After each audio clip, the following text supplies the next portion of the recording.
Out. Margaret Holt set the photograph on the boardroom table and did not look away from it. The restaurant in the image had been gutted by the kind of grease fire that takes less than 4 minutes to make a decision about a building in about 40 years of someone's life. She looked at the 17 people sitting around the table, the regional managers, the insurance liaison, the 2 architects, the man from the franchise board, and she said it without any particular hesitation. Out. This location is finished. Anyone still arguing for restoration is arguing against the numbers, and I don't have time for that conversation. Every head in the room moved in the direction of agreement, every head except one. Near the window, standing because there had not been enough chairs, a man in a cook's jacket with flower still on the left sleeve raised his hand approximately 4 inches from his side, not high, not theatrical, just enough to be visible. Out. I can have it running again, he said, in 60 days. The silence that followed had a specific texture. Not the silence of people who had nothing to say, but the silence of people recalibrating whether what they had just heard was worth responding to seriously. Out. Margaret looked at his name tag, Nathan Broussard, kitchen supervisor, Holt Family Restaurants, location 7, Thunder Bay, Ontario. She looked at the photograph of the destroyed restaurant. She looked back at him. 60 days, she said, from Monday. Yes, and you understand what happens if you fail.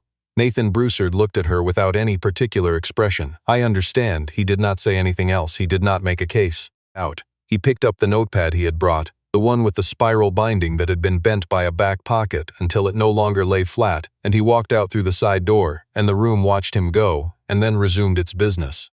Out. Nathan Broussard was not a man who explained himself. That was the part the people who underestimated him always misread. They took the quiet for emptiness, the patience for passivity, the absence of self-promotion for the absence of substance. He had learned over a long time and through losses that had cost him more than he talked about that this misreading was not something worth correcting in advance. People learned or they didn't, and the work would settle the question either way. Out. He was 44 years old. He had grown up in a house outside of Sudbury where his father, Gilles Broussard, had run a small catering operation out of a converted garage for 23 years. Not a restaurant, not a franchise, not anything with a sign out front. Out. Just the garage, the long folding tables, a commercial range that Gilles had purchased secondhand and kept running through a combination of mechanical intuition and deliberate stubbornness. And the particular kind of food that a man cooks when he is not trying to impress anyone but is trying, with every dish, to say something true. Out. Gilles had cooked for weddings, for funerals, for the Mill Workers Union's annual dinner, for the Catholic Church's Friday fish days, for anyone in a 3-county radius who needed something made properly and could not afford anything pretentious. He had never made a great deal of money. He had made over those 23 years a very great deal of food that people remembered. Out. Nathan had worked beside him from the time he was 9 years old. He had washed produce and scraped pans and learned, without being formally taught, that there is a difference between cooking that follows instructions and cooking that understands what the instructions are trying to achieve.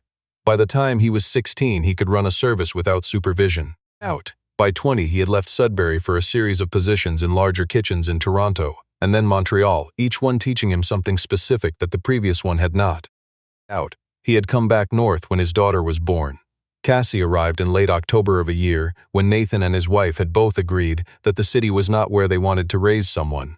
They moved to Thunder Bay because Nathan had been offered the kitchen supervisor position at location 7, and because Thunder Bay had a particular quality of light in October that neither of them could fully explain, but both of them felt immediately. Out. His wife Claire had grown up near Kenora and recognized the country, and Nathan had simply known when he saw it that this was the kind of place where a person could put something down and trust that it would still be there.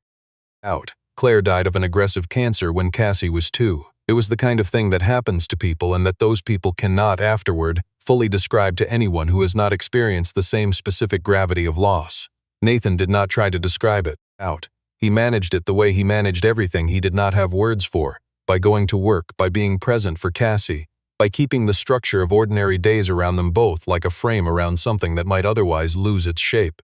Out. Cassie was 7 now. She had her mother's red hair and Nathan's habit of completing tasks in a very particular order that she had not been taught but had apparently absorbed. She carried a small cloth owl named Gerald everywhere. Gerald had lost one button eye sometime in the previous winter, and Cassie had decided with the specific logic of a 7-year-old that this made him look more distinguished. Nathan had not disputed this. Out. She sat at the kitchen table every morning with a bowl of cereal and a library book while Nathan checked the day's schedule, and she provided commentary on whatever she was reading to Gerald, who sat beside the cereal bowl and received the information with what Cassie described as his listening face.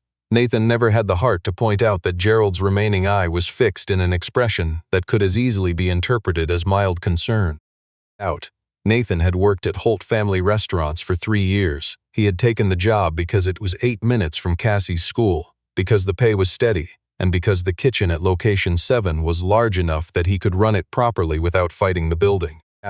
He had not mentioned to anyone during his interview that he had spent the 6 years before Thunder Bay as the head chef at a restaurant in Montreal's Mile End called Broussard, which had held a recommendation in 2 national publications and had a 3-month waiting list in its 2nd year. He had not mentioned it because the restaurant was gone, not dramatically.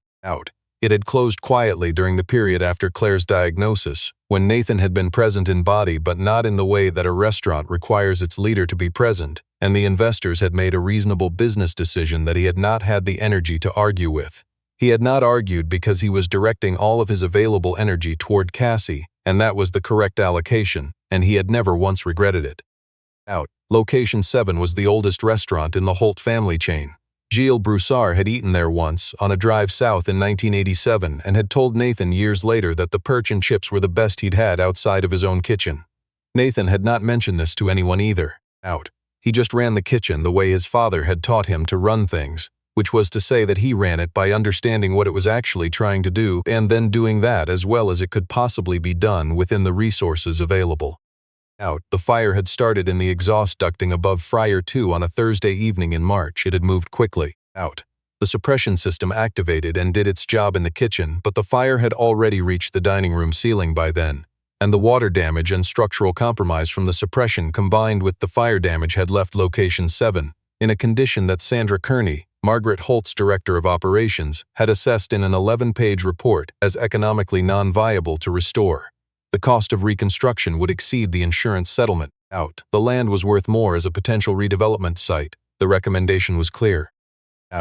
Margaret Holt was 51 years old and had been running her grandfather's restaurant chain since her father's retirement 9 years ago. She was not sentimental about balance sheets. She was not sentimental about much, publicly, though people who had worked with her for more than 2 years understood that this was a professional choice rather than a personal one. She had grown the chain from 11 locations to 26. She had closed 5 locations that were not performing. She had opened 4 new ones in markets the board had initially considered uncertain. The business press in Toronto had called her methodical and clear-eyed, which she accepted as accurate. She called the meeting in February because Location 7 needed a decision, and a decision deferred was a liability accumulating interest. She had looked at Sandra's report over the weekend. She had looked at it twice, run 3 different projections, and arrived at the same conclusion Sandra had. The location was over. Grieve it in private and move forward. She had been surprised, genuinely, when Nathan raised his hand. She had been more surprised by what she saw when she looked at him. Not defiance, not bravado, something quieter and considerably harder to dismiss. Sandra Kearney came to find Nathan in the parking lot 40 minutes after the meeting ended. He was sitting on the tailgate of his truck writing in his notepad. Sandra was a thorough woman. She did not dislike being wrong, but she did not enjoy it either, and she had a professional's respect for anyone whose seriousness was legible at first contact. You know what's in my report, she said. It was not a question. I read it last night, Nathan said.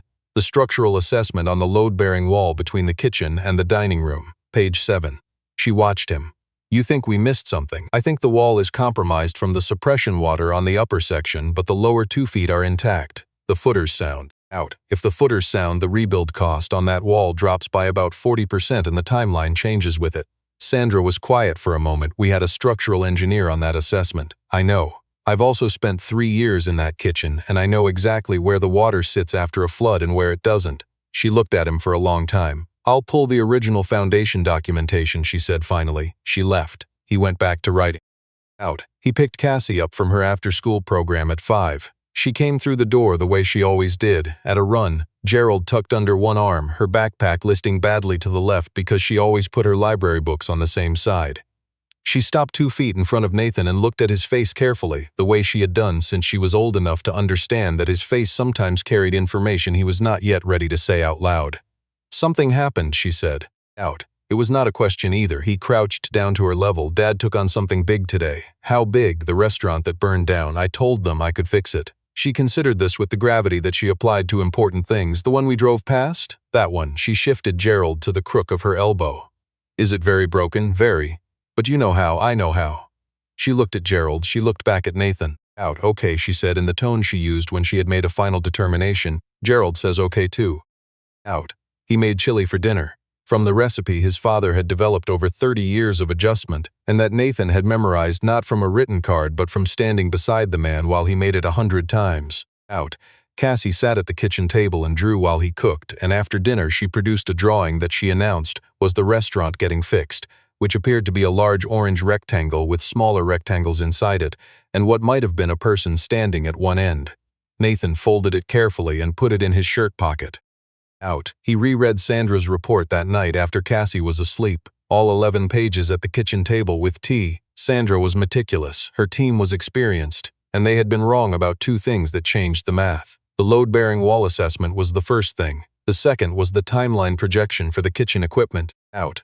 Sandra's report had written off the commercial range units as total losses, but Nathan had been in that kitchen 18 hours after the fire with the fire inspector, and he had looked at the units with the eye of someone who had worked with commercial ranges for 25 years, and he had seen something Sandra's structural team would not have recognized. Out.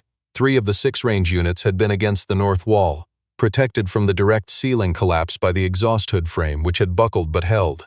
The suppression water had reached the burner assemblies but not the internal valve systems.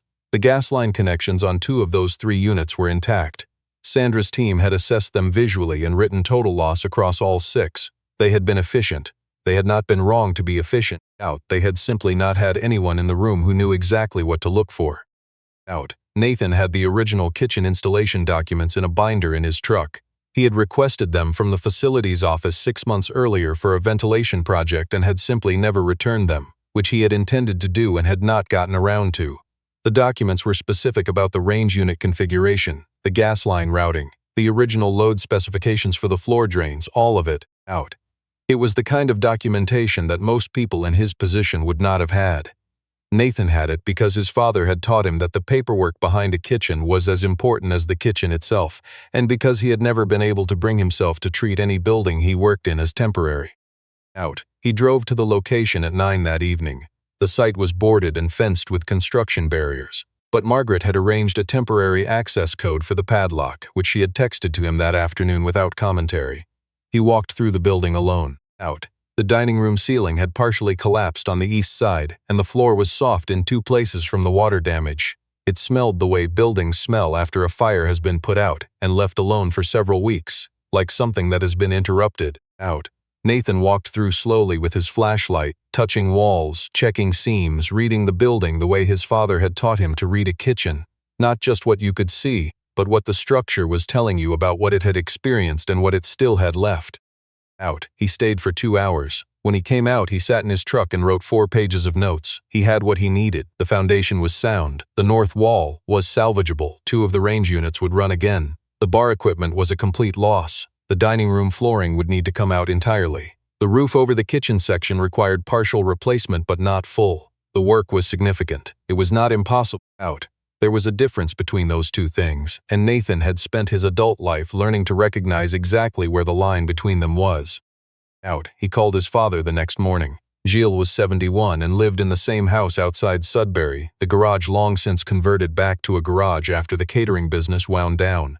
He answered on the second ring, the way he always did, as though he had been expecting the call specifically. Out. I need to talk something through, Nathan said. Gilles listened without interrupting while Nathan explained the situation. When Nathan finished, there was a pause. The foundation's sound, Gilles said, the footer's sound. Then the rest is just work. It's a lot of work. 60 days. Another pause. You know how long it took me to rebuild the range after the flood in '98? Nathan did know. He had been there. 3 weeks, he said. Out. And that was with your bad shoulder and 2 helpers who had never touched a commercial unit. Gilles was quiet for a moment. You know what you're doing. I know what I'm doing. Then go do it. Call me Thursday. Out. The first week, Nathan worked largely alone. He had 2 contractors he trusted, a plumber named Dov who had done the drain work at Location 7 3 years earlier, and a carpenter named Elaine who had rebuilt the kitchen pass-through after the dishwasher flood in January, and he brought them in on the second day. They worked without ceremony. Dov assessed the drainage system and told Nathan the main lines were clear. Out. Elaine looked at the north wall and said what Nathan had already determined, which was that the lower section was solid, and the upper section could come down and be rebuilt in a week if they started Monday. Out. Sandra Carney appeared on the 5th day. She came in through the temporary site entrance with her clipboard and stood in the middle of what had been the dining room, and looked at the work already completed, the debris cleared, the compromised flooring sections marked, the salvageable range units uncovered and partially disassembled on the kitchen side. She walked to the north wall and crouched and looked at the footer. She stood and looked at it for a long time. Out. The structural engineer saw this, she said. I know, Nathan said, but he was here for 4 hours total and the estimate brief was total loss or not. He was answering the question he was asked. Sandra was quiet. We asked the wrong question, she said. You asked the right question with the information you had, Nathan said. The information was incomplete. She nodded in the way of someone receiving something accurate that they would have preferred to receive differently. Out. Then she pulled up her clipboard and started asking him questions about the timeline. Out. Margaret Holt came to the site on the 12th day. She came in the late afternoon unannounced, wearing the kind of clothes that suggested she had come directly from somewhere else and this had been an unplanned stop. She stood at the kitchen entrance and looked at the work. Elaine's crew had rebuilt the north wall stud frame. Dov had completed the main drain relocation. Out. The 2 salvageable range units were back in place, cleaned and reassembled, and Nathan had tested the burners that morning with a handheld gas pressure gauge, and both units had come on clean. She watched Nathan work for a long time without speaking. He was cutting new flooring substrate, measuring twice before each cut, and he did not stop when he heard her come in. When he finally set down the saw and turned, she was looking at the range units. Out.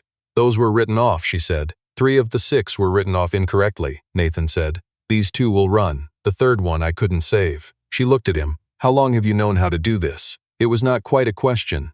My father ran a catering operation for 23 years. I spent most of my childhood in his kitchen. She was quiet. Why didn't you tell me that before the meeting? Because it wasn't relevant to whether the restaurant could be saved. Out. It was relevant to whether I was the right person to save it.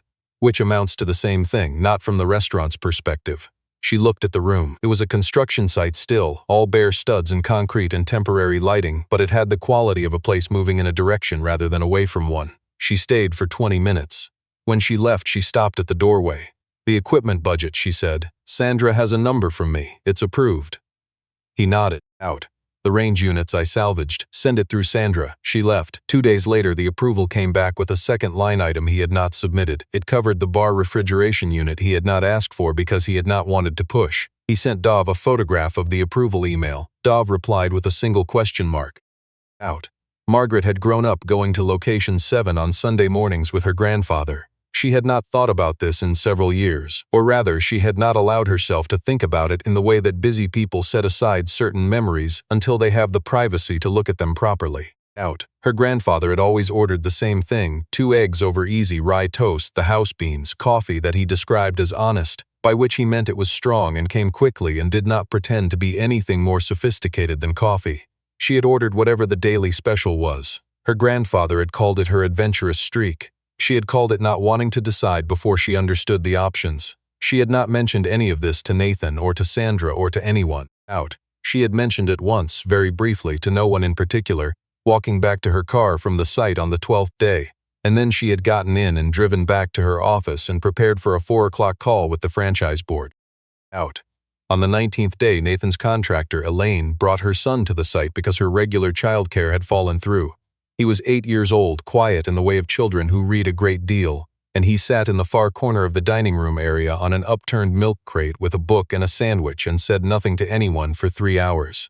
Nathan noticed him during a break and brought him a cup of hot chocolate from the thermos he kept on the job site. Out. The boy said thank you very seriously and then asked, after a pause, what Nathan was building. Nathan looked at the room. Fixing something that got hurt, he said. The boy considered this. Can it be fixed all the way? That's what we're finding out, Nathan said. The boy nodded as if this were a satisfying answer and returned to his book.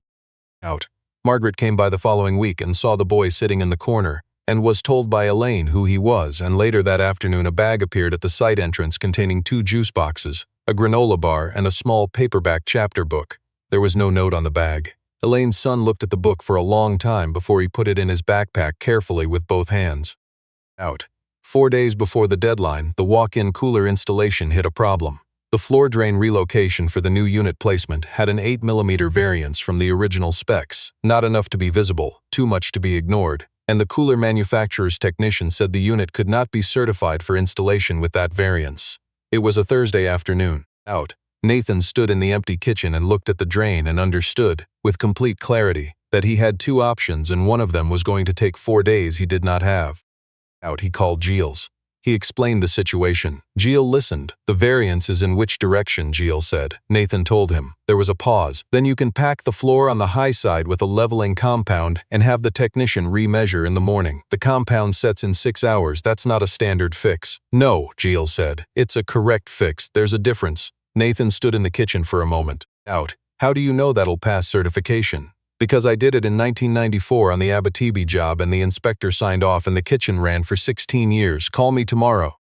Out. It passed. The technician remeasured at 7 in the morning, noted the correction in his documentation without comment, and certified the installation by 9. Nathan called Gilles. Gilles said good and asked if Cassie had lost any more teeth lately, and Nathan said one on the bottom left, and Gilles said she was right on schedule, and they talked for 11 minutes about nothing in particular, which was the way they talked when something had been settled.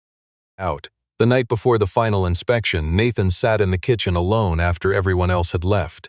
The room was complete, the flooring was down, the walls were painted, the kitchen equipment was installed and tested. The 2 salvaged range units were running with a quiet steadiness that satisfied him in the way that only a correctly rebuilt thing can satisfy the person who rebuilt it. He turned on every light in the building and walked through it slowly. Out. He looked at the dining room, the tables not yet in, the chairs stacked against the wall, but the ceiling repaired, and the floors sound and the windows replaced, and the room carrying the quality of a space that was ready. Out. He walked into the kitchen and stood at the pass-through and put both hands on the stainless counter, the way his father had always put his hands on a counter at the end of a service, not gripping it, just resting them there, as a way of being present in the room with everything that had happened in it. He stood there for a few minutes. The building was very quiet. Out. He called Cassie from the site. It was late. She was already in bed at the neighbors. She answered immediately, which meant she had been waiting. Ba, she said. She had started using the Vietnamese word at daycare from a friend and it had migrated into her vocabulary for him the way things migrate when you are 7, without ceremony or explanation, and he had accepted it the same way. It's done, Nathan said. There was a pause. The restaurant? The restaurant. He heard her take a breath. Out. Is it better? He looked at the room. It's going to be, he said. Is it going to open? That's tomorrow. Another pause, and then, with the absolute confidence of someone who has not yet been given sufficient reason to doubt the people she loves, it's going to open, she said, because you fixed it. He sat down on the floor of the kitchen with his back against the counter and the phone to his ear and did not say anything for a moment. Go to sleep, he finally said. Out. Tell me tomorrow, she said. I will, promise, I promise. Out. He worked until 2 in the morning doing the final adjustments, the small calibrations that no one would ever notice but that he would know were there if he left them undone. He drove home, slept 4 hours, and was back before the inspection team arrived. Out. The final inspection was scheduled for 9 in the morning. Sandra arrived at 8:30 with 2 members of her operations team and a clipboard and went through the kitchen systematically, checking each unit against the restoration spec. She spent 11 minutes at the salvaged range units. She turned on every burner. She checked every pilot. She adjusted nothing because there was nothing to adjust. She stood back and looked at the 2 units for a long time. Out. These were on the write-off list, she said, not for the first time, but this time with a different quality to it. I know, Nathan said. And you saw something we didn't. I saw something your team wouldn't have had a reason to look for. She turned to look at him. That's the second time you've given me that answer. It's the only accurate one. She nodded. Then she finished the inspection and signed the documentation and handed him a copy and said that the location was certified to reopen. Out. Margaret Holt arrived at 9 exactly. She was carrying coffee that had stayed warm this time. She stood in the dining room doorway and looked at the room and was quiet for a long time. The tables were in now, the chairs set. The room orderly and clean and carrying the particular quality of a place that had been through something and come back to itself on the other side. Nathan came out from the kitchen. He stood in the middle of the dining room floor and looked at her. Out. You said it was finished, he said. I had every reason to, she said. The numbers were what they were. Yes, but you looked at the same numbers and saw something different. I looked at the building, he said. The numbers were about what it would cost to rebuild it. I was looking at what it still had left. Margaret looked at the room. She looked at the kitchen. She set her coffee down on the nearest table. I was wrong, she said. Directly, without qualification. Out. Not with the information you had, he said. With what you knew at the time, you'd have made the same call. But you didn't. I had 25 years in kitchens like this one, and I knew the footer was sound. She looked at him. What happened to the restaurant in Montreal? He was quiet for a moment. Then my wife died. I had a 2-year-old. The restaurant needed more of me than I had. She did not say she was sorry. He noticed this, and it was the right instinct. Out. Your daughter, she said. Cassie, she's 7, and you chose her over the restaurant.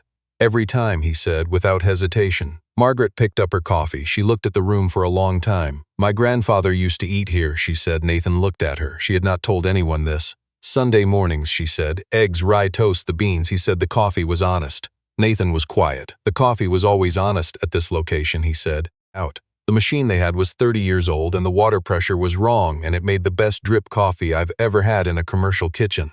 Margaret looked at him. Something moved in her expression that was not professional, and she did not attempt to reclassify it. I'll want that machine back, she said. It survived, he said. It's in the storage room. She nodded. Neither of them spoke for a moment. Out. The sound of the kitchen filled the space between them. The low hum of the refrigeration, the quiet tick of the range units settling at temperature, the ordinary sounds of a building that had come back to life.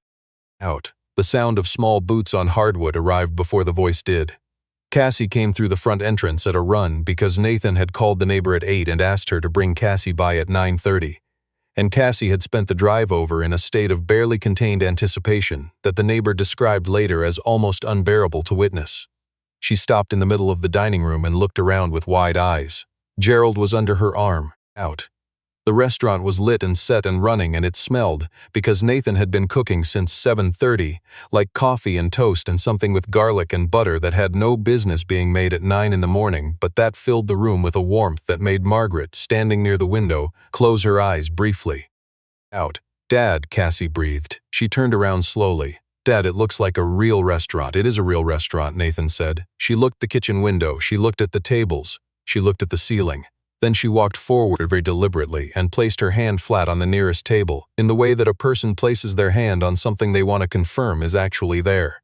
It was broken, she said. Yep, Nathan said. Out. And you fixed it. We fixed it. She looked at him. You and Dov and Elaine and her son and Grandpa Gilles on the phone. She absorbed this with the seriousness it deserved. Then she lifted Gerald to the level of the kitchen window and addressed him. Gerald, it's open, she announced. Dad fixed it. It's all better. Out. The sound that moved through the room, through Sandra and her 2 team members and Margaret standing near the window, was not the sound of professionals performing a reaction. It was the involuntary sound of people caught by something real at a moment when they had not been bracing for it. Out. Margaret looked at Cassie. She looked at Nathan. She looked at the room that had been a ruin 8 weeks ago and was now a functioning restaurant in a city that had been eating breakfast in it for 40 years. Out. She looked at the kitchen window where the light was coming through at a low angle that she recognized, that her grandfather would have recognized, that made the room look exactly the way it had looked on those Sunday mornings, that she had not thought about in years and that she was now, without warning, thinking about very clearly. Out. She cleared her throat. She picked up her coffee. The morning service, she said. What time can you open? Nathan looked at her. Monday, he said. 7, she nodded. I'll be here at 7, she said. I'll want the eggs, the rye toast, and the beans. She looked at him, and the honest coffee. He looked back at her steadily. It'll be ready, he said. Out. 3 days later, Margaret asked Nathan to come to her office. She offered him a position that had not previously existed. Regional Kitchen Director, with authority over menu development and kitchen standards across all 26 locations. A salary that was not a small adjustment from what he was earning, but a significant one. He listened to everything. Then he said, I have final say on any kitchen assessment. Out. If I tell you something can be saved, we don't write it off without a second look. She paused for a beat, then yes. And if I tell you something's finished, we don't throw money at it. Another pause, yes. He looked at the offer on the paper in front of him. He looked up. Cassie's school is in Thunder Bay, he said. The position is based wherever you need it to be, she said. He looked at her. She did not look away. All right, he said. Out. Gilles Broussard drove down from Sudbury the following weekend. He sat at a table in location 7 on Sunday morning and ordered the same thing Nathan's description had led him to expect. Eggs over easy, rye toast, the beans, the coffee. He drank the coffee slowly and looked at the room. He looked at the kitchen window. He put the cup down. It's a good kitchen, he said. Nathan was sitting across from him. It always was, he said. Gilles looked at him. Out. He looked at Cassie, who was at the next table drawing Gerald in various poses, with a new set of colored pencils that had appeared in a gift bag at the restaurant the previous week with no note attached, because Margaret had walked past a bookstore 2 days after the inspection and seen the pencil set in the window and made a decision that she did not particularly examine. Gilles watched his granddaughter draw for a moment. "You did right," he said finally. Out. It was not about the restaurant only, and Nathan knew it, and Gilles knew that Nathan knew it. "I know," Nathan said. Out. They sat and drank their coffee and let the morning move at its own pace, and the kitchen behind them made the particular sounds that kitchens make when they are running correctly, and the light came through the window at the low angle that neither of them tried to name, and the room held them the way a room holds people when it has been through something difficult and come to the other side of it, which is to say with a steadiness that asks nothing and offers everything. Out. I keep thinking about the moment Nathan stood in that burned-out dining room at 9 in the evening, alone with a flashlight and a notepad touching walls that everyone else had already written off. Nobody was watching. Nobody was going to give him credit for being there. He was just there because he needed to understand what the building still had left, and that's the thing I can't stop turning over in my mind. The work came before any of the reward. It always does, when the work is real. Out. What happened to Nathan wasn't luck. It wasn't charm. It wasn't being in the right place. He got the outcome he got because of what he'd spent his whole life becoming quietly without announcing it. His father Gilles built that in him, standing at a commercial range in a converted garage outside Sudbury, teaching a boy not just how to cook but how to think about what cooking was actually trying to do. That kind of formation doesn't show up on a resume. Out. It shows up at 9 in the evening in a burned building when every reasonable person has gone home. Out. I think about the 3 things that held Nathan together through all of it. Through losing Claire, through closing Brulot, through starting over in Thunder Bay as a kitchen supervisor when he'd been a head chef, with a waiting list. The first was that he knew the difference between what something looked like and what it actually was. That's not a small thing. Margaret's team looked at the same building and saw a total loss. Out. Nathan looked at the same building and saw a footer that was sound, range units that had been protected by a hood frame, a north wall that could carry weight again. The difference wasn't the information. The difference was what he'd done with 25 years of paying attention to things that mattered. Out. The second was that he never confused his circumstances with his identity. He'd lost the restaurant. He'd lost his wife. He was working a job that didn't reflect what he was capable of, and he went to work every morning anyway and did the job correctly. Not because he was defeated, but because he understood that integrity doesn't take days off when things aren't going your way. There's something in that I find genuinely difficult. It's easy to bring your best when things are moving. Out. It's harder when you're carrying something heavy and no one can see it. Out. The third was Cassie. Not just that she gave him a reason to keep going, though she did. It's that she held him accountable to a version of himself worth being. When she looked at his face and said something happened, she was already reading him the way his father had taught him to read a kitchen, not just what was visible, but what the structure was telling you. She learned that from watching him. Out. That's the quiet transaction between parents and children that doesn't announce itself until you see it reflected back. Out. Nathan fixed the restaurant in 60 days, but the real work had been going on for 44 years, every morning beside Gilles, every service in every kitchen, every evening at the table with Cassie. The outcome at Location 7 was just where all of that finally had room to be seen. Out. I don't think results like his come from willpower alone, or talent alone, or even love alone. They come from a particular combination of knowing what you're doing, caring about why you're doing it, and being willing to stay in the room long after it stops being comfortable.